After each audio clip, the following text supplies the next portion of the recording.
Senator Mackenzie. Thank you, Madam Deputy President. I rise tonight to take note of document 22 on page 15, Jobs for the Future in Regional Australia Select Committee report, and to really highlight to the Senate, and I'm sure those of you that are connected to your local communities, those of you who represent rural and regional areas, know firsthand the toll that COVID and the global pandemic is taking on our travel agent industry. These are mum and dad businesses in all of our communities who used to book our kids' overseas jaunt post-university, to book family holidays, to really support us all to enjoy both our business and our personal life. And now, thanks to the closure of international borders and the realities of dealing with a global pandemic, are facing an unprecedented challenge to their business model.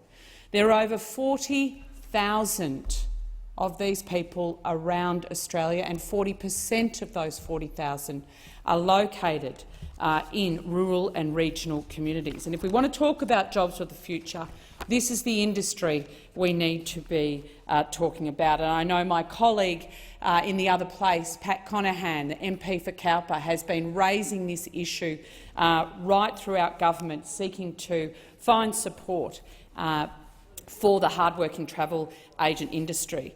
With an estimated $4 billion worth of bookings still to be processed on consumers' behalf and funds returned to Australia, and with no relief in sight on border closures and travel restrictions, this industry needs government of all levels to stand up and to provide tailored support for travel agents. 70% of international travel in Australia is booked through travel agents, and the industry experienced year-on-year growth over the past 3 years, and obviously due to COVID-19 doesn't. I am, Senator. That's exactly what I'm doing right here tonight.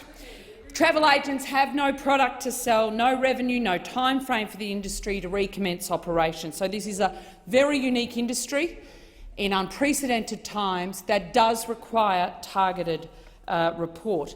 And many are losing experienced staff to job opportunities, Senator Farrell, that are out there in regional Australia, tens of thousands of jobs out in rural and regional Australia in other industries.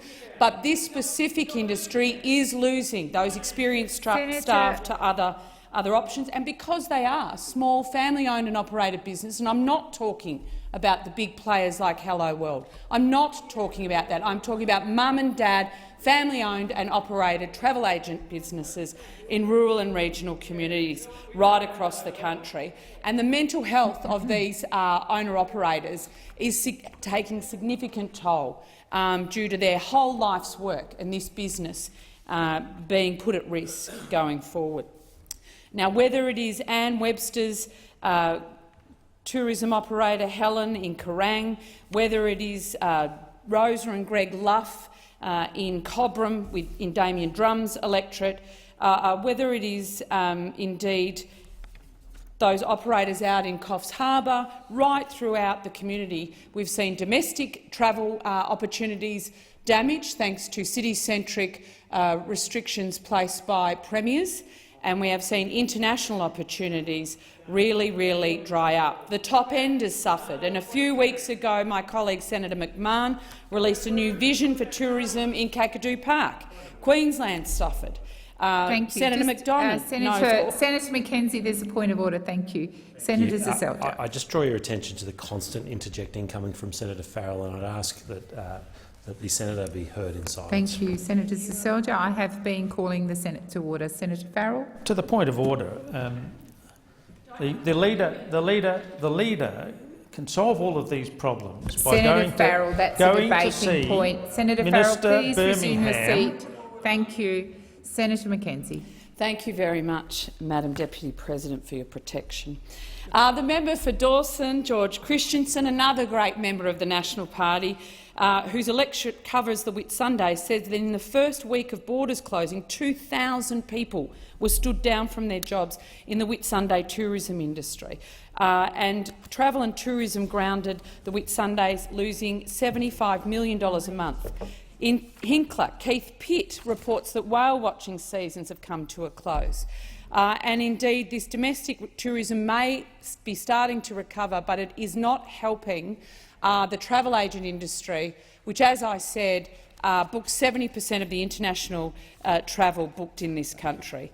There are 40,000 people that are needing our assistance in a unique pandemic-induced crisis. And whilst we've supported other areas and other industries with targeted support, we've got a great tourism package to really refocus our tourism industry to take up opportunities domestically.